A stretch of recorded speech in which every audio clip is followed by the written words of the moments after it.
காரைக்கால் அடுத்த பட்டினச்சேரி மீனவர்கள் பல்வேறு கோரிக்கைகளை வலியுறுத்தி உண்ணாவிரத போராட்டத்தில் ஈடுபட்டு வருகின்றனர்.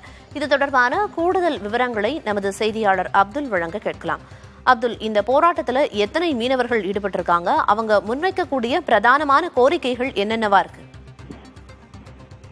இந்த பிரியதர்சினி காரைக்கால் அடுத்த பட்டினச்சேரி மீனவ கிராமம் உள்ளது. இங்கு தங்களது படகுகளை பாதுகாப்பாக நிறுத்துவதற்கு தங்கள் பகுதியில் புதிய மீன்பிடி துறைமுகம் அமைக்க வேண்டும் என பல ஆண்டுகளாக மத்திய மாநில அரசுகளுக்கு கோரிக்கை வைத்து வந்த நிலையில் இதுவரை மத்திய மாநில அரசுகள் தங்களது கோரிக்கைகளுக்கு நடவடிக்கை எடுக்காததால் இன்று சரியாக 25ஆம் தேதி தங்களது பகுதிகளுக்கு மீன்பிடி துறைமுகம் அமைக்க வேண்டும் உள்ளிட்ட பல்வேறு கோரிக்கைகளை வலியுறுத்தி வேலைநிறுத்த போராட்டத்தில் ஈடுபட்டனர்.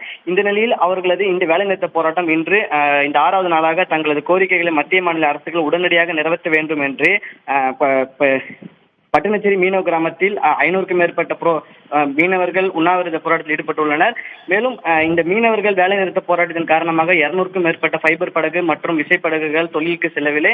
மேலும் தங்களது கோரிக்கைகளை மத்திய மாநில அரசுகள் செய்து தரவில்லை என்றால் தங்களது போராட்டம் இந்த தீவிரமடையும் என்றும் மீனவர்கள் இன்று தெரிவித்துள்ளனர். பிரியதர்சினி, மீனவர்களின் உண்ணாவிரத போராட்டம் குறித்த விரிவான விவரங்களை வழங்கியதற்கு நன்றி அப்துல்.